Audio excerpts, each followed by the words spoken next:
नमस्कार, मैं हूं राजेश सिन्हा। दोस्तों, आज बात होगी हमास के आतंकवादियों के द्वारा इसराइल पे किए गए हमले की और बात होगी इसराइल द्वारा किए गए जवाबी कार्रवाई की, जो कहर बनकर गाजा सिटी में हमास के आतंकवादियों पर बरस रहा है। और आज बात होगी फिलिस्तीन और इसराइल के बीच चल रहे उस विवाद की, जो 100 वर्षों पुराना है। यानी कि ये जो पूरा का पूरा जो मामला है फिलिस्तीन और इसराइल के बीच में, वो कोई आज का नहीं है। ये कोई 10 दिन पुराना, 1 वर्ष पुराना, 10 वर्ष पुराना कोई मामला नहीं है, बल्कि ये करीब 100 वर्षों का एक विवाद है, जो बार बार इस तरह के युद्ध के रूप में आ जाता है। हाँ, ये जरूर है कि इस बार का जो युद्ध है वो भयानक है। इसके पहले भी जो युद्ध होते रहे हैं, वो इस बार जितना डिस्ट्रक्शन देखने को मिल रहा है, जिस तरह से एयरफोर्स इजराइल की वहां बमबारी कर रही है, रात रात भर गाजा पट्टी के हर 10 सेकंड, हर 30 सेकंड के बाद वहां बम गिराए जा रहे हैं और पूरी की पूरी बिल्डिंग को जमींदोज कर दिया जा रहा है और बेगुनाह मारे जा रहे हैं दोनों तरफ से। वैसे युद्ध पहले इतने हाई इंटेंसिटी में नहीं देखा गया था। और तो और इस बार जो युद्ध होने की और बढ़ने की जो संभावना है, वो ये भी है क्योंकि अमेरिका ने पूरा यूरोप ने, जो मुस्लिम कंट्रीज नहीं है, वो सारे उन लोगों ने इसराइल की तरफ अपना सपोर्ट बढ़ा दिया है। अमेरिका ने तो अपना बेड़ा ही भेज दिया है भूमध्य सागर की तरफ। और हो सकता है, अगर जिस तरह से हिजबुल्ला लगातार अटैक कर रहा है लेबनान से इसराइल की तरफ, अगर ऐसा चलता रहा तो हो यह भी सकता है कि अमेरिका भी सीधे इस जंग में कूद पड़े और कहीं ये जंग, जो एक आतंकवादी हमले से शुरू हुआ इसराइल और हमास के बीच का ये एक जंग, कहीं ये थर्ड वर्ल्ड वार ना बन जाए। तो आइए इन सारी चीजों पर नजर डालते हैं। लेकिन हम सबसे पहले ये नजर डालेंगे कि ये पूरा विवाद है क्या, हुआ क्या था, 100 वर्षों से ये क्यों चला आ रहा है। आइए एक नजर डालते हैं। क्या है इसराइल फिलिस्तीन विवाद की 100 साल पुरानी कहानी। यानी ये जो पूरी कहानी है, ये जो पूरा विवाद है, ये जो यरूशलेम फिलिस्तीन का जो इलाका है, वो जो विवाद है कोई नया नहीं है। ये 100 वर्षों से चलता आ रहा है। इसराइल और हमास के बीच तनाव लंबे समय से लगातार चला आ रहा था, लेकिन 7 अक्टूबर 2023 को ये जो चरमपंथी गुट ने जो हमले इसराइल पर किए, वो अप्रत्याशित था और उसे लेकर कोई चेतावनी जारी नहीं की गई थी। इसके कहने का मतलब ये होता है कि चूंकि ये बहुत पुराना विवाद है और बार बार गाजा पट्टी में इस तरह के युद्ध, छोटे मोटे जो वॉर्स होते हैं वो होते रहते हैं, बैटल्स होते रहते हैं, और दोनों ही तरफ से कभी इसराइल की तरफ से बमबारी की जाती है, कभी गाजा पट्टी से, गाजा जो सिटी है वहां से हमास के जो लड़ाके हैं वो रॉकेट्स डालते रहते हैं और हर बार ऐसे छोटे छोटे एस्केलेशंस होते रहते हैं। लेकिन जो 7 अक्टूबर को हुआ, उसके लिए दुनिया तैयार नहीं थी। मैं सिर्फ इसराइल की बात नहीं कर रहा हूं, मैं पूरी दुनिया की बात कर रहा हूं। जिस तरीके से एक म्यूजिक फेस्टिवल में लोग नाच गा रहे थे, इसराइल के जो नागरिक थे वहां पर खुशियां मना रहे थे, छुट्टी मना रहे थे, म्यूजिक फेस्टिवल में वहां म्यूजिक चल रहा था और लोग नाच रहे थे। ऐसे में ग्लाइडर्स के सहारे वहां पर हमास के जो आतंकवादी हैं कूद पड़ते हैं, कुछ बाइक से आ जाते हैं और वहां पर अंधाधुंध गोली चलाई जाती है और नरसंहार किया जाता है। वहां से जो खबरें निकल कर आई थी, उसके अनुसार सिर्फ म्यूजिक फेस्टिवल वाले जगह पर ही 250 से ज्यादा लोगों को मौत के घाट उतार दिया गया और दर्जनों को अपने साथ हमास के जो लड़ाके थे, आतंकवादी थे, वो उन्हें बंधक बना के अपने साथ लेकर चले भी गए। हमास ने इसराइल पर 3000 से ज्यादा रॉकेट दागे और इसके दर्जनों आतंकवादी सीमा पार कर इसराइली रिहायशी इलाकों में घुस गए, जहां इन्होंने लोगों की हत्याएं की और कईयों को बंधक बनाकर वो लेके चले गए। यहां पर जो नोट करने वाली बात वो ये है, 3000 रॉकेट्स एक बार में लगातार उन लोगों ने इसराइल की ओर फेंके। आपको पता होगा, पूरी दुनिया को पता होगा कि इसराइल के पास एक डिफेंस सिस्टम है जिसे आयरन डोम कहा जाता है और उससे इसराइल अपने तरफ आने वाले सारे रॉकेट्स को मार गिराता है। लेकिन आखिर ऐसा हुआ क्या कि इस बार आयरन डोम काम नहीं कर पाया, वो फेल कैसे हो गया। आखिर जो रॉकेट्स हमास ने चलाए वो सीधा इसराइल के नागरिकों पर, उनके घरों पर, उनके ठिकानों पर, उनके बिल्डिंग्स पे क्यों गिरे और हत्याएं क्यों हुई। आपको यह समझना बहुत जरूरी है कि चूंकि यह आयरन डोम था और यह आयरन डोम इसराइल का वो प्रोटेक्शन सिस्टम था जिससे लोग यहां पर हमला नहीं कर पाते थे, यानी वहां पर वो बर्बादी नहीं कर पाते थे। और इसीलिए अब जो जानकार बता रहे हैं वो ये कह रहे हैं कि हमास के लड़ाकों ने या जो लोग भी उनके पीछे हैं, जिनकी सहायता से हमास के लड़ाके ये युद्ध लड़ रहे हैं, उन्होंने इसकी एक केयरफुल पहले स्टडी की। उन लोगों ने ये पता लगाया और तोड़ निकाला कि हम इस आयरन डोम को कैसे खत्म कर सकते हैं, यानी कि आयरन डोम जो डिफेंस सिस्टम है, हम उसे फेल करके कैसे इसराइल पर अटैक कर सकते हैं। और उसका तोड़ उन्होंने यूं निकाला कि अगर आप लगातार हजारों रॉकेट्स भेजते हैं, फायर करते हैं इसराइल की तरफ, तो वो जो कुछ सेकंड्स में जो अटैक को रोकने का जो तरीका है आयरन डोम का, वो वहीं पर वो फेल हो रहा था, क्योंकि इतना वक्त उसे नहीं मिल पा रहा था। इतने सारे रॉकेट्स एक साथ चले आ रहे थे कि वो 10 मारता था तो 10 और आ जाते थे। अगर 10 रॉकेट्स के बदले उसने 100 रॉकेट्स को टारगेट करके उसे नष्ट कर दिया, तब तक 50 रॉकेट्स आ रहे थे, यानी कि टोटल 20 सेकंड्स के अंदर में ही 3000 से 5000 के बीच के रॉकेट्स हमास ने छोड़े थे इसराइल की ओर। और इसीलिए जो आयरन डोम था वो इस बार सक्सेसफुल नहीं रहा उन्हें रोकने के लिए, और इसराइल पे एक ऐसा आतंकवादी हमला हुआ जो सदियों याद रखा जाएगा और इसराइल के नागरिकों का जान माल का भारी नुकसान हुआ। इसके फौरन बाद इसराइल ने गाजा पर हवाई हमले शुरू कर दिए और यह कहा कि वो गाजा में चरमपंथी ठिकानों को हमेशा के लिए खत्म कर देंगे। जाहिर है अगर हमास वाले इतना बड़ा हमला करते हैं और 3000 से 5000 से ज्यादा रॉकेट अगर वो फेंक देते हैं, वॉर में की सिचुएशन में आ जाते हैं वो इसराइल के साथ, और इसराइल के जो ठिकाने हैं, उसके जो बिल्डिंग्स हैं, उसके जो नागरिक हैं, उनके जान माल पे अगर खतरा होता है, तो इसराइल जो कि पूरी दुनिया में इसीलिए जाना जाता है कि वो बहुत स्ट्रांगली रिटेलिएट करते हैं, तो उन लोगों ने रिटेलिएशन शुरू कर दिया। और यहां पर खास बात यह है कि इसराइल के प्राइम मिनिस्टर ने यह सीधा कह दिया कि हम वॉर में हैं।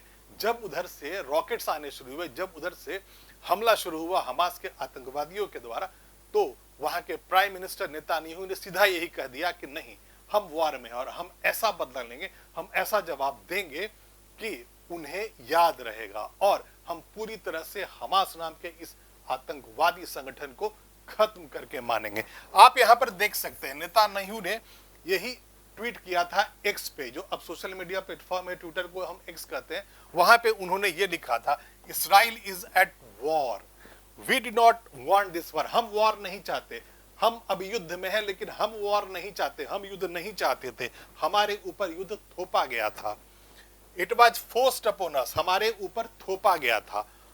मोस्ट ब्रूटल एंड सेवेज वे, इतना भयानक तरीके से हमला वो किसी मानव सभ्यता में उसे आप एक्सेप्ट नहीं कर सकते हैं, आप उसे जानवरों की शैली में कह सकते हैं। वंस जेविश पीपल वर स्टेटलेट्स, एक ऐसा मौका था जो यहूदी थे उनके पास राज्य नहीं था, स्टेट नहीं था। Once Jewish people were defenceless, एक ऐसा भी मौका था कि हाँ, जब यहूदी थे वो डिफेंसलेस थे, उनकी सुरक्षा नहीं हो पा रही थी। नो लॉन्गर, अब नहीं, अब ऐसा नहीं होगा। यानी कि जो हमास के जो आतंकवादी है, एक बार ऐसा उन्होंने कर दिया, उन्होंने डिफेंसलेस कर दिया था इसराइल के नागरिकों को, वो बेचारे हो गए थे, उन पर बार बार हमला हो रहा था, उन्हें गोलियों से मारा जा रहा था, उन्हें किडनैप करके हॉस्टेज सिचुएशन में लेके जाया जा रहा था। वही कहा नेतान्याहू ने कि नहीं, एक बार ऐसा हुआ लेकिन अब नहीं होगा, हमास ये ऐसा नहीं कर पाएगा। अब हम आते हैं कि आखिर ये पूरा विवाद है क्या, 100 वर्षों से ये विवाद क्यों चला आ रहा है, ये आपका जानना बहुत जरूरी है। 20वीं सदी की शुरुआत में यूरोप में यहूदियों को निशाना बनाया जा रहा था। इन हालात में यहूदी लोगों के लिए एक अलग देश की मांग जोर पकड़ने लगी। भूमध्य सागर और जॉर्डन नदी के बीच में पड़ने वाला फिलिस्तीन का इलाका मुसलमानों, यहूदियों और ईसाई धर्म तीनों के लिए पवित्र माना जाता था। हुआ कुछ यूं था कि जब 19th सेंचुरी खत्म हो चुका था और 20th सेंचुरी शुरू हो रहा था, यानी आप ऐसे मान के चले कि 1905, 10, 20 का जो ऐसा इलाका टाइम था, 1920 का, 1915 का वो जो इलाका था, तो उस वक्त यूरोप में अलग अलग हिस्सों में यहूदियों को लगातार सताया जा रहा था। उनकी एथनिक क्लिंजिंग की जा रही थी। पूरा का पूरा गांव मार दिया जाता था, नरसंहार कर दिया जाता था। और इससे परेशान होकर के जो यहूदी थे वो एक सेफ जगह की खोज में इधर उधर भागने लगे थे। और ऐसे ही में जो फिलिस्तीन का जो ये इलाका है वहां पर वो आकर बसने लगे। ये ऐसा इलाका है जो तीन धर्मों के लिए बहुत होली है, बहुत महत्वपूर्ण है। जैसे अगर आप मुसलमान भाइयों के बारे में सुनेंगे तो जो मुस्लिम्स हैं उनके लिए भी इतना ही पवित्र है जितना कि आप मान सकते हैं कि क्रिश्चियंस के लिए। वहां पर ईसा मसीह ने अपने पूरी की पूरी कर्मभूमि उनकी वही थी, वहीं उनको सूली चढ़ाया गया था। वैसे ही यहूदियों का वहां पर एक बहुत ही होली टेम्पल है। तो एक तरफ यहूदियों का मंदिर है, दूसरी तरफ वहां मुसलमानों की आस्था है, हजरत मोहम्मद का स्थान है, वो भी बहुत होली है, वो अपने बहुत पवित्र स्थान मांगते हैं मुसलमान वहां पर। तो यहाँ पर ये जो खास जो इलाका है फिलिस्तीन का, यरूशलेम वाला जो इलाका, ये तीन धर्मों का सबसे पवित्र इलाकों में से एक है। और ऐसे में यहूदी यहाँ पर लगातार आके बसते गए और उसी के बाद से ये जो विवाद है वो शुरू होने लगा। इस इलाके पर ऑटोमन साम्राज्य का नियंत्रण था और ये ज्यादातर अरबों और दूसरे मुस्लिम समुदायों के कब्जे में रहा। इन सबके बीच यहाँ यहूदी लोगों की बड़ी संख्या में आकर बसने से जो स्थानीय लोग थे वो विरोध करने लगे। मतलब जब यूरोप से जब अलग अलग जगहों से यहूदी अपनी जान बचा करके इन इलाकों में बसने लगे, उनकी संख्या जब बढ़ने लगी तो वहां के जो स्थानीय लोग थे उन लोगों ने उनका विरोध करना शुरू कर दिया। पहले विश्व युद्ध के बाद ऑटोमन साम्राज्य का विघटन हो गया और ब्रिटेन को यूनाइटेड नेशंस के तरफ फिलिस्तीन का जो एडमिनिस्ट्रेशन था उसको अपने हाथ में लेने की मंजूरी मिल गई। मतलब ऑटोमन साम्राज्य के बाद जो पूरा एडमिनिस्ट्रेशन था उस पूरे इलाके का संयुक्त राष्ट्र संघ के द्वारा ब्रिटेन को दे दिया गया। लेकिन प्रथम विश्व युद्ध के पहले और लड़ाई के दौरान अंग्रेजों ने अरबों और यहूदी लोगों को से कई वायदे किए थे। उन लोगों ने प्रोमिसेस किए थे उन लोगों से, वो उन्होंने कभी पूरा नहीं किया। ब्रिटेन ने फ्रांस के साथ पहले ही मध्य पूर्व का बंटवारा कर लिया था और इस वजह से अरब लोगों और यहूदियों के बीच तनाव की स्थिति पैदा हो गई। यहीं से वो जो कॉन्फ्लिक्ट था वो उसी की शुरुआत हो गई थी।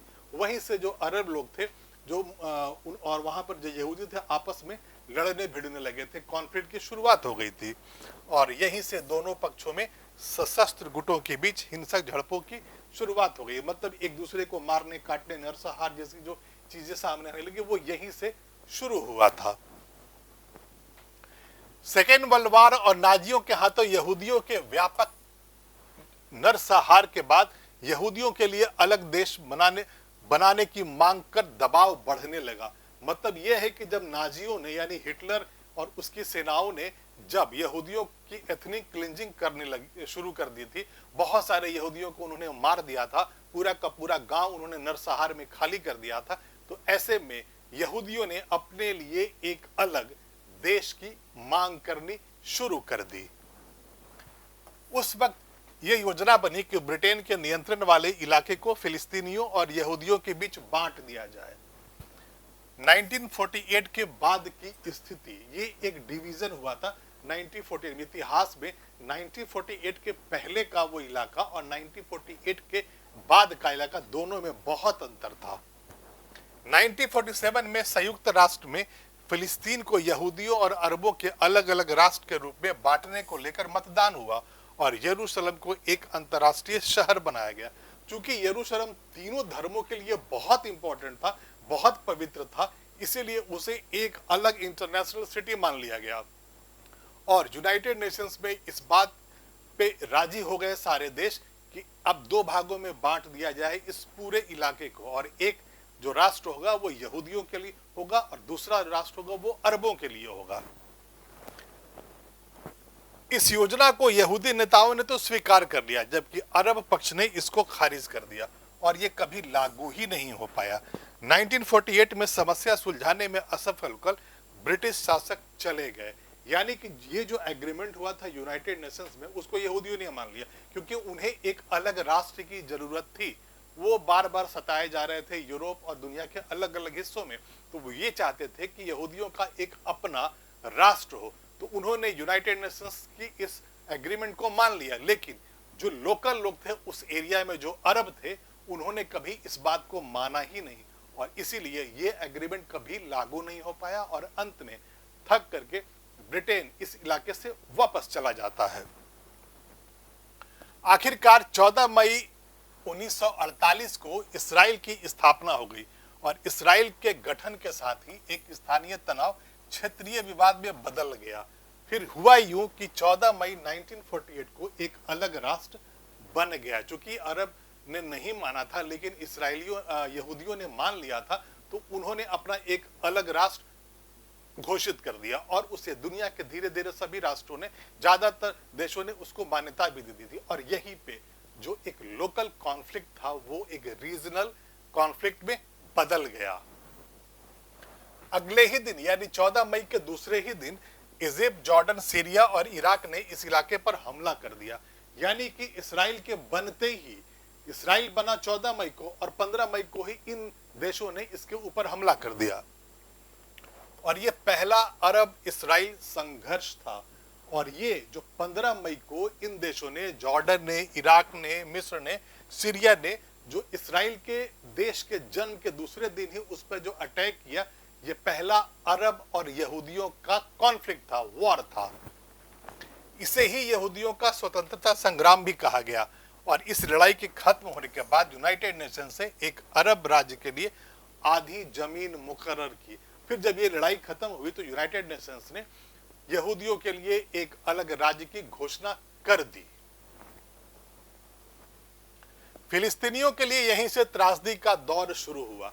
अब जब उस पूरे इलाके में डिवीजन कर दिया यूनाइटेड नेशंस ने और दुनिया भर के देशों ने ये मान लिया कि ये अब यहूदियों का देश है, तो यहूदी वहां पर पावरफुल होने लगे। उनका अपना देश हो गया, उनकी अपनी सेना हो गई, उनकी अपनी पुलिस हो गई। और यहीं से वहां जो फिलिस्तीन के जो लोकल लोग थे, जो अरब थे, उनके लिए मुसीबत का पहाड़ जो है बनना शुरू होता है। 7.5 लाख फिलिस्तीनियों को भागकर पड़ोसी देशों में पनाह लेनी पड़ी, या यहूदी सशस्त्र बलों ने, फोर्सेज ने उन्हें बेदखल कर दिया। ये बहुत महत्वपूर्ण है, ये आपको समझना बहुत जरूरी है कि जब यहूदी राष्ट्र बन गया, इसराइल बन गया, तो जो लोकल थे, अरब थे, जो मुस्लिम थे, उन्हें वहां से भगाया जाने लगा। दोनों में कॉन्फ्लिक्ट इतना बढ़ गया तो हुआ यूं कि जो इसराइल की जो सेना थी उन लोगों को बेदखल करती चली गई और वो कभी डर से, कभी उन्हें भगा दिया गया। उन्होंने वहां से पलायन शुरू कर दिया। लेकिन 1948 में यहूदियों और अरबों के बीच कोई आखिरी संघर्ष नहीं था। 1956 में स्वेज नहर को लेकर जो विवाद हुआ और इसराइल और मिस्र एक दूसरे के सामने खड़े हो गए और ये मामला मैदान जंग से बाहर सुलझा लिया गया था। हालांकि यहाँ पर एक वॉर लाइक सिचुएशन बन गया था, लेकिन इसे बातचीत से निपटा दिया गया। 1967 में 6 दिनों तक चला अरब इसराइल संघर्ष एक तरह से आखिरी बड़ी लड़ाई थी। जो ये संघर्ष जो शुरू हुआ था यहूदियों के एक अलग राष्ट्र इसराइल के बन जाने से, और जो अरब और यहूदियों के बीच में जो कॉन्फ्लिक्ट शुरू हुआ, जो लड़ाई की शुरुआत हुई थी, वो एक बड़ी लड़ाई के रूप में 1967 में सामने आई थी। और वो उस, आप मान सकते हैं कि जो आज की जो लड़ाई है, जो अभी जो चल रही है, उसके पहले की आखिरी लड़ाई थी। क्योंकि जो बीच का जो पूरा जो टाइम है, जो काल है, उसमें छोटे छोटे संघर्ष होते हैं, जो छोटे छोटे कॉन्फ्लिक्ट होते हैं। यानी कि दोनों तरफ से रॉकेट्स भेजे जाते हैं, दोनों तरफ से लोग फाइटिंग करते हैं, एक दूसरे को मार देते हैं। कोई बैटल या कोई बड़ा वॉर नहीं हुआ था। उस साल 5 जून से 10 जून के बीच में जो कुछ हुआ उसे दीर्घकालीन प्रभाव के कई स्तरों पर देखा गया। यानी 1967 में ये 5 जून और 10 जून के बीच में इतना बड़ा जो जंग हुआ था अरब लोगों और यहूदियों के बीच में, वो एक ऐतिहासिक घटना थी और उसका जो प्रभाव था वो लगातार देखा गया। और आज भी हम देख रहे हैं किस तरह से जो अरब लोग हैं, जो फिलिस्तीनीज हैं और जो यहूदी हैं, इसराइल में रहते हैं, उनमें इस तरह का युद्ध आज भी चल रहा है। अरब देशों के सैनिक संगठन पर इसराइल को जीत मिली और गाजा पट्टी, मिस्र का सिनाई प्रायद्वीप, जॉर्डन से वेस्ट बैंक, जो कि पूर्वी यरूशलेम सहित, यानी कि यरूशलेम का भी पार्ट उसमें था, और सीरिया से गोलन पहाड़ी उसके नियंत्रण में आ गए। यहां पर आपको यह समझना है कि इसराइल इस कॉन्फ्लिक्ट के बाद 67 के बाद बहुत सारे इलाकों को अपने कब्जे में ले लेता है। उसमें यरूशलेम भी है, जॉर्डन का भी पार्ट है, उसमें वेस्ट बैंक जो कहा गया बाद में, गाजा पट्टी है, सीरिया का गोलन पहाड़ी है, इन जगहों पर इसराइल ने कब्जा कर लिया। 5 लाख फिलिस्तीनी विस्थापित हो गए, यानी कि इस युद्ध में 5 लाख फिलिस्तीनियों को अपना घर बार छोड़ के जाना पड़ा, उन्हें पलायन करके कहीं शरण लेना पड़ा। आखिरी अरब इसराइल संघर्ष साल 1973 का योम किपुर युद्ध था। उसके बाद 1967 के बाद एक छोटा सा वॉर और हुआ, वो 1973 में हुआ और उसे कहा जाता है योम किपुर युद्ध। यहाँ इजिप्ट और सीरिया ने इसराइल के खिलाफ जंग लड़ी थी और इसमें मिस्र को सिनाई प्रायद्वीप फिर से हासिल हो गया, यानी कि जो सिनाई जो आइलैंड था जिसको इसराइल ने इजिप्ट से छीन लिया था, वो इजिप्ट को वापस मिल गया। साल 1982 में इसराइल ने इस क्षेत्र पर अपना दावा छोड़ दिया, लेकिन गाजा पर नहीं। गाजा आज भी कह रहा है इसराइल कि वो मेरा है। जो आज जो झगड़ा हो रहा है, आज जो युद्ध चल रहा है फिलिस्तीन और हमास और इसराइल में, वो यही गाजा सिटी में ज्यादा चल रहा है। गाजा सिटी से ही 3000 से ज्यादा रॉकेट्स थे, हमास के लड़ाकों ने, उनके आतंकवादियों ने फायर किए थे इसराइल की तरफ। तो गाजा सिटी है वो इसराइल कहता है कि मेरा है, वो मुझे चाहिए, और वहां पर फिलिस्तीनीज कहते हैं कि ये तो हमारा पुराना देश पहले से ही है, तुम कब्जा कर रहे हो हमारे इलाकों पर, गाजा सिटी तो हमारा है। 6 साल बाद इजिप्ट इसराइल के साथ शांति समझौता करने वाला पहला अरब देश बना, जिसका जॉर्डन ने आगे चल के अनुसरण कर लिया। मतलब हुआ कि 6 वर्ष के इस तरह के संघर्षों के बाद एक एग्रीमेंट होता है, शांति समझौता होता है, वो इजिप्ट और इसराइल के बीच में होता है। बाद में जॉर्डन ने भी इसराइल से दोस्ती कर ली, शांति समझौता कर लिया। अब सवाल ये उठता है कि इसराइल की जो स्थापना हुई थी, इसराइल जो एक अलग से यहूदियों का देश बना था, वो मध्य पूर्व यानी सेंट्रल ईस्ट में क्यों हुआ था? यहूदियों का मानना है कि आज जहां इसराइल बसा है, ये वही इलाका है जो ईश्वर ने उन्हें उनके पूर्वजों अब्राहम और उनके वंशजों को देने का वादा किया था। मतलब ये हमेशा से यहूदी यही मानते हैं कि ये जो इलाका है वो भगवान के द्वारा, वो जो इलाका है, वो जो जमीन का टुकड़ा है, वो भगवान के द्वारा यहूदियों को देने का वादा किया गया था, और इसीलिए ये उनका इलाका है, ये उनका देश होना चाहिए। जमीन का, धरती का वो टुकड़ा उनका है। पुराने समय में इस इलाके पर असीरियों, आज के इराक, ईरान, तुर्की और सीरिया में रहने वाले कबाइलियों का बेबीलोन के, पर्सिया, मकदूनिया और रोमन लोगों का हमला होता रहा था। मतलब ये एक ऐसा इलाका रहा था जिससे बहुत सारे अलग अलग देशों की तरफ से, अलग अलग सभ्यताओं की तरफ से यहाँ हमले होते रहते थे। जैसे इराक, ईरान, तुर्की, सीरिया, इनमें जो कबाइली थे, बेबीलोन, पर्सिया, मकदूनिया और रोमन, ये हमले करते रहते थे इस इलाके पर। रोमन साम्राज्य में ही इस इलाके को फलस्तीन नाम दिया गया था और ईसा के 7 दशकों के बाद यहूदी लोग इस इलाके से बेदखल कर दिए गए थे। यानी कि जब रोमन साम्राज्य का टाइम था तब इस इलाके को फिलिस्तीन नाम कहा गया था, और उस समय यहूदियों को इन इलाकों से खदेड़ दिया गया था। इस्लाम के उदय के साथ 7वीं सदी में फिलिस्तीन अरबों के नियंत्रण में आ गया और फिर यूरोपीय हमलावरों ने इस पर जीत हासिल कर ली।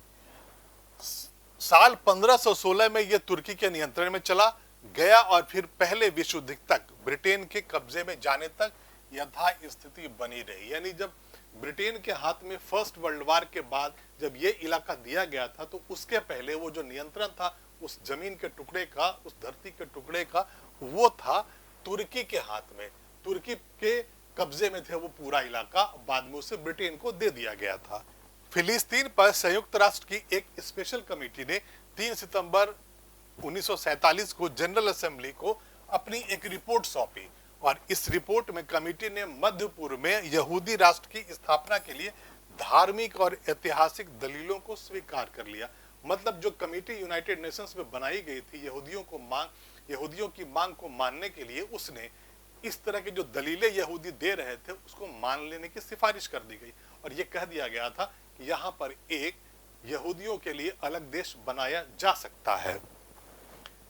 साल 1917 के बाल्फोर घोषणा पत्र में ब्रिटिश सरकार ने यहूदियों को फिलिस्तीन में राष्ट्रीय घर देने की बात मान ली थी। यानी कि 1917 में ही ब्रिटेन ने कह दिया था कि हम उनको एक अलग देश दे देंगे, उन्हें एक ऐसा जमीन का टुकड़ा दे देंगे जहां पे यहूदी है वह अपना राष्ट्र, खुद का देश बना सकते हैं। और इस घोषणा पत्र में यहूदी लोगों के फिलिस्तीन के साथ ऐतिहासिक संबंध को भी मान्यता दे दी गई और इसी के आधार पर फिलिस्तीन के इलाके में यहूदी राज्य की नींव पड़ी और यही वो वक्त था जहां पर यहूदियों का अपना देश बनना शुरू हुआ। यूरोप में नाजियों के हाथों लाखों यहूदियों के जनसंहार के बाद और सेकेंड वर्ल्ड वॉर के दौरान एक अलग यहूदी राष्ट्र को मान्यता देने के लिए अंतर्राष्ट्रीय दबाव बढ़ने लगा। हो यूं रहा था कि पूरी दुनिया ने उस समय इन्हें रिकॉग्नाइज नहीं किया था। कुछ देशों ने तो कह दिया था कि ठीक है, चलिए हम अंतर्राष्ट्रीय स्तर पर मानते हैं कि हाँ, ये यहूदियों का अपना देश है। लेकिन जब सेकेंड वर्ल्ड वॉर हुआ तो उन लोगों ने अपने डिमांड को ज्यादा पुख्ते तरीके से आगे रखा और ये कहा यहूदियों ने कि हमारे देश को यानी इजराइल को पूरी दुनिया एक्सेप्ट करे, रिकॉग्नाइज करे हमारा यहूदियों का अपना देश के रूप में। अरब लोगों और यहूदियों के बीच बढ़ते तनाव को सुलझाने में नाकाम होने के बाद ब्रिटेन ने यह मुद्दा संयुक्त राष्ट्र के विचार के लिए रखा। लेकिन जब मामला ब्रिटेन के हाथों में नहीं सुलझ सका तो उसने यूनाइटेड नेशंस में इस बात को रख दिया कि भाई आप लोग पूरी दुनिया भर के देश अब इस पर विचार करें और एक कोई इसका सोल्यूशन निकाल दें। 29 नवंबर 1947 को संयुक्त राष्ट्र महासभा ने फिलिस्तीन के बंटवारे की योजना को मंजूरी दी थी और इसमें एक अरब देश यहूदी राज्य के गठन की सिफारिश की गई और साथ ही यरूशलेम के लिए एक विशेष व्यवस्था का प्रावधान कर दिया गया। यानी कि 29 नवंबर 1947 को संयुक्त राष्ट्र ने इसे एक अलग यहूदी राष्ट्र के रूप में घोषित कर दिया और यरूशलेम को कहा कि ये इंटरनेशनल सिटी बनेगा। इस योजना को यहूदियों ने तो स्वीकार कर लिया लेकिन अरब लोगों ने खारिज कर दिया क्योंकि वो अपनी जमीन खोने के तौर पर देख रहे थे। उन्हें लग रहा था कि उनकी जमीन है, यहाँ पर एक यहूदी राष्ट्र बन रहा है, हमें भगा करके यहाँ बनाया जा रहा है, तो हम इसे कैसे एक्सेप्ट करेंगे, हम नहीं करेंगे। यही वजह थी कि संयुक्त राष्ट्र की योजना को कभी लागू नहीं किया गया। फिलिस्तीन पर ब्रिटेन का नियंत्रण समाप्त होने के एक दिन पहले 14 मई 1948 को इसराइल के गठन की घोषणा कर दी गई और इसके अगले दिन इसराइल ने संयुक्त राष्ट्र की सदस्यता के लिए आवेदन किया और एक साल बाद उसे मंजूरी मिल गई। यानी कि 14 मई 1948 को जब ये अलग देश बन गया, स्वतंत्र देश बन गया, तो उन लोगों ने यूनाइटेड नेशंस की मेंबरशिप के लिए अप्लाई किया और एक साल के बाद वो यूनाइटेड नेशंस के मेंबर बन जाते हैं। संयुक्त राष्ट्र के सदस्य देशों में 83% ने इसराइल को मान्यता दे दी है और दिसंबर 2019 तक 193 देशों में 162 ने इसराइल को इसकी मान्यता दे दी है। मतलब यूनाइटेड नेशंस में 193 जो सदस्य देश हैं, जो मेंबर कंट्रीज हैं, उनमें से 162 देशों ने ये मान लिया है कि इसराइल यहूदियों का एक स्वतंत्र राष्ट्र है और पूरी दुनिया इसे रिकॉग्नाइज करती है, उन्हें इस बात के लिए इजाजत देती है कि वो अपना एक अलग राष्ट्र चला सके। दो फिलिस्तीनी क्षेत्र क्यों है? यानी कि आपको ये लगता होगा कि जब आप इसराइल का जो मैप देखते हैं तो आपको लगता होगा कि एक तरफ इसराइल है, उसमें दो अलग अलग हिस्सों में एक जो है वेस्ट बैंक है और एक गाजा पट्टी है, वो फिलिस्तीन का इलाका है। मतलब बीच में इसराइल है और एक तरफ आपको वेस्ट बैंक दिखता होगा, दूसरी तरफ आपको गाजा पट्टी दिखता है। ये गाजा पट्टी है और ये वेस्ट बैंक है। तो दो अलग अलग फिलिस्तीन का इलाका क्यों है, ये एक सवाल है, इसको समझना और भी ज्यादा जरूरी है। फिलिस्तीन पर संयुक्त राष्ट्र संघ की स्पेशल कमेटी ने 1947 में जनरल असेंबली में रिपोर्ट सौंपी थी। उसमें यह सिफारिश की गई थी कि अरब राष्ट्र में वेस्टर्न गैली यानी समारिया और जूडिया का जो पहाड़ी इलाका है वो शामिल किया जाए। इस कमेटी ने यरूशलेम और मिस्र की सीमा से लगने वाले इस दूध के तटीय मैदान को इससे बाहर रखने की सिफारिश की थी।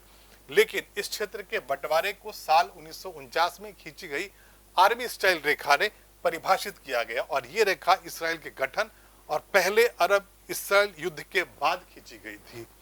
फिलिस्तीन के ये दो क्षेत्र हैं, वेस्ट बैंक जिसमें ईस्ट यरूशलेम शामिल है और गाजा पट्टी, और इसी के कारण यहाँ पे दो अलग अलग इलाके हैं जो फिलिस्तीन के रूप में जाने जाते हैं। इसराइल के एक तरफ गाजा पट्टी है और दूसरी तरफ वेस्ट बैंक है।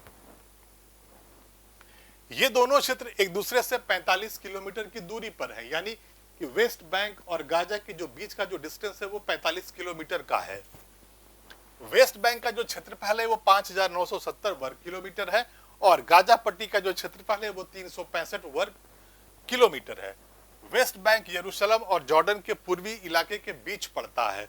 यरूशलेम को फिलिस्तीनी और इसराइल दोनों ही अपनी राजधानी बताते हैं। ये एक अलग कहानी है। यरूशलेम चूंकि एक बहुत ही होली सिटी है और इस पर इसराइल कहता है कि ये मेरी राजधानी है और फिलिस्तीन कहता है कि ये मेरी राजधानी है। गाजा पट्टी 41 किलोमीटर लंबा इलाका है जिसकी चौड़ाई 6 से 12 किलोमीटर के बीच में पड़ती है। गाजा की 51 किलोमीटर लंबी सीमा जो इसराइल से लगती है 7 किलोमीटर मिस्र के साथ और 40 किलोमीटर भूमध्य सागर का तटवर्ती इलाका है। मैं आपको पिछले स्लाइड में ये दिखाता हूं। ये जो आप नीला जो देख रहे हैं ये भूमध्य सागर है और ये गाजा पट्टी का जो इलाका है वो सी के बगल में है, यानी कि वो मेडिटेरियन सी के तरफ से है और एक तरफ इधर मिस्र है। और यहाँ पर अगर आप वेस्ट बैंक देखते हैं तो वेस्ट बैंक के एक तरफ जॉर्डन है, एक तरफ इसराइल है। यही इसी को वहां मैं बता रहा था।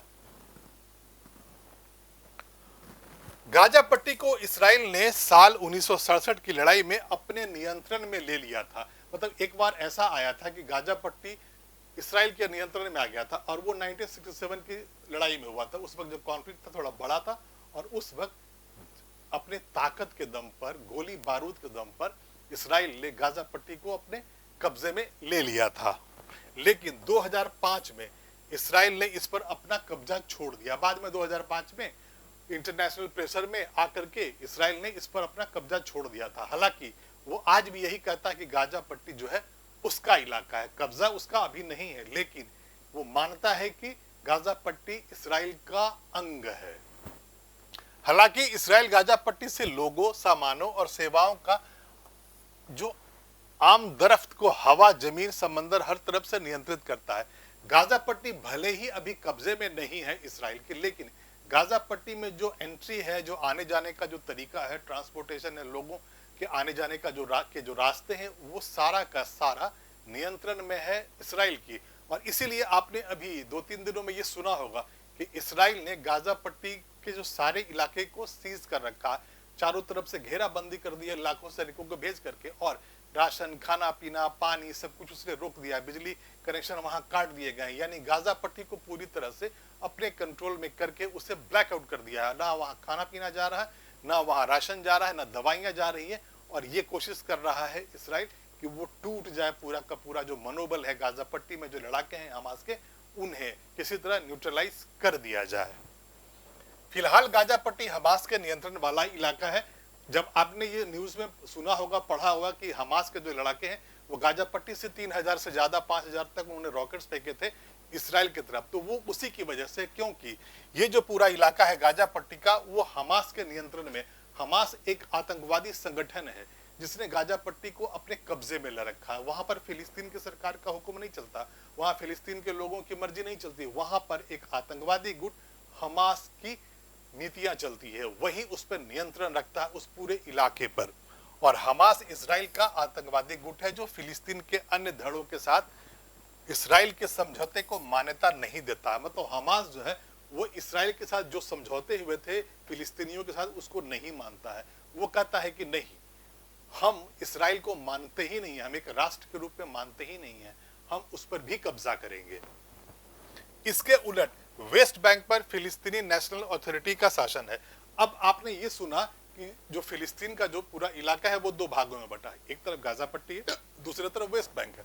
तो गाजा पट्टी हमास के लड़ाकों के नियंत्रण में, वहां पर आतंकवादियों की सरकार है, लेकिन वेस्ट बैंक जो है वो फिलिस्तीन की सरकार के अंदर में है। और वो जो सरकार है फिलिस्तीनी नेशनल अथॉरिटी का शासन है वहां पर सिविलियन गवर्नमेंट है। फिलिस्तीनी नेशनल अथॉरिटी को अंतर्राष्ट्रीय समुदाय फिलिस्तीनियों की सरकार के रूप में मान्यता देता। मतलब पूरी दुनिया ये मानती है कि जो वेस्ट बैंक में जो सरकार है, जो फिलिस्तीनियों की अपनी सरकार है, उसे पूरी दुनिया रिकॉग्नाइज करती है, उसे एक शासक के रूप में और एक अलग देश के रूप में उसे मान्यता मिली हुई है। विवाद के मुख्य बिंदु क्या है? अब जो पूरा इतना जो विवाद है जो 100 वर्षों से चला आ रहा है, आज एक दूसरे को मारने नरसंहार पे जो उतारू है हमास और इसराइल के लड़ाके, और हमास के लड़ाके और इसराइल के जो सोल्जर्स हैं ये जो युद्ध की स्थिति में आ गए हैं, तो इन सबके पीछे आखिर जो विवाद है उसके बिंदु हैं क्या, वो तो जानना और भी जरूरी है। स्वतंत्र फिलिस्तीनी राष्ट्र के गठन में देरी, यानी कि जो फिलिस्तीन है, यासर अराफत जो बार बार ये कहते रहे थे कि हमें एक अलग स्टेट, एक अलग राज्य के रूप में पूरी दुनिया दर्जा दे दे, वो अभी तक नहीं हुआ है। वेस्ट बैंक में यहूदी बस्तियां बसाने का काम, और जो वेस्ट बैंक है जहां पर अभी भी आप फिलिस्तीनियों की जो सरकार है उस जगह पर यहूदी बस्तियां लगातार बढ़ती रही हैं, इसीलिए ये जो कॉन्फ्लिक्ट है वो बढ़ता जाता है। और फिलिस्तीनी क्षेत्र के आसपास सुरक्षा घेरा, ये वो जो वजह है जिसमें शांति प्रक्रिया में बाधा पहुंचती है। हेग स्थित अंतर्राष्ट्रीय न्यायालय ने फिलिस्तीनी क्षेत्र के आसपास इजराइल के सुरक्षा घेरे की आलोचना भी की है। साल 2000 में अमेरिका के कैंप डेविड में जब राष्ट्रपति बिल क्लिंटन की मौजूदगी में दोनों पक्षों के बीच सुलह कराने की आखिरी बार गंभीर कोशिश हुई थी, तभी यह साफ हो गया था कि फिलिस्तीनियों और इसराइलियों के बीच शांति की राह में केवल यही बाधाएं नहीं है। उस वक्त इसराइल के प्रधानमंत्री एहूद बाराक और यासर अराफत के बीच बिल क्लिंटन समझौता कराने में नाकाम रहे थे। मतलब एक ऐसा वक्त आया था 2000 में जब अमेरिका ने मध्यस्थता की भूमिका निभाई और कहा कि हम इसराइलियों और फिलिस्तीनियों के बीच में भाई हम एग्रीमेंट करवा देना चाहते हैं, हम समझौता करवा देना चाहते हैं और वहां पर शांति की हम स्थापना करना चाहते हैं।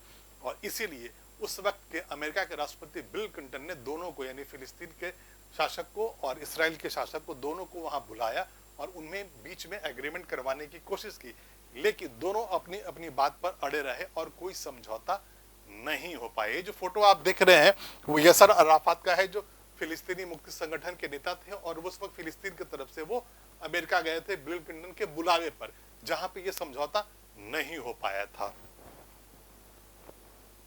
फिलिस्तीनी पक्ष ईस्टर्न यरूशलेम को अपनी राजधानी बनाना चाहता है और फिलिस्तीनियों की मांग है कि 6 दिन चले अरब इसराइल युद्ध, यानी कि 4 जून 1967 से पहले की जो स्थिति है उसी के मुताबिक उनकी सीमाओं का निर्धारण किया जाए, जिसे इसराइल मानने से इनकार करता। मतलब एक बहुत महत्वपूर्ण बिंदु यह है कि 1967 की लड़ाई में इसराइल ने बहुत सारे जमीनों पे कब्जा कर लिया था और इसीलिए फिलिस्तीनी ये कहते हैं कि हम चाहते हैं कि 1967 का जो वॉर हुआ था उसके पहले की जो स्थिति है हम वहां पर आए और उसके बाद हम समझौता करें, और जिसके पास जितनी जमीन 67 के पहले थी उसे उतनी ही पर अपना कब्जा बरकरार रखना चाहिए। और इसे इसराइल नहीं मानता है, क्योंकि अगर इसराइल इस बात को मानेगा तो उसे बहुत सारे जमीन है उसे छोड़ने पड़ेंगे। 1967 के पहले की जो जमीन थी जो उस वक्त इसराइल कब्जे में नहीं थी और बाद में इस युद्ध के बाद इसराइल ने अपने कब्जे में ले ली थी, तो वो छोड़ना ही नहीं चाहेगा वो उसको। यहूदी बस्तियां इसराइल ने कब्जे वाली जमीन पर बसाई और अंतर्राष्ट्रीय कानूनों के तहत ये अवैध है। इसका मतलब ये निकलता है कि जब 1967 के बाद से लगातार इसराइल ने अलग अलग भूभाग पर कब्जा किया, उसने बाकी देशों से कब्जे छीन करके जो जमीन था अपने कब्जे में ले लिया, उन जगहों पर उसने यहूदी बस्तियां बनाई, सिटीज बनाई है और इसराइल का वो इसराइल के पार्ट बन गए हैं, जो कि अवैध है। यानी कि वो अलग अलग देशों की जमीन थी, फिलिस्तीनियों की जमीन थी, उस पर यहूदियों ने कब्जा करके इसराइल में उसे इंक्लूड कर लिया था और इसे लोग मान्यता नहीं देते हैं।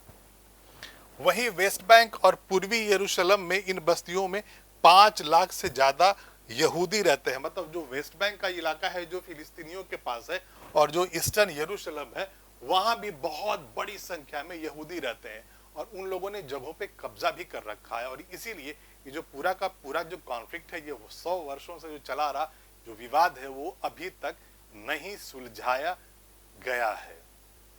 और अभी के लिए इतना ही। हम फिर हाजिर होंगे ऐसे ही जानकारी, ऐसे ही आपके नॉलेज के लिए, आपकी जानकारी के लिए हम करंट अफेयर्स में ऐसी चीजों को चुनकर लाते रहेंगे जो आपके बहुत काम आए। लेकिन आप इस वीडियो को लाइक करें और चैनल को सब्सक्राइब करें। तब तक के लिए धन्यवाद।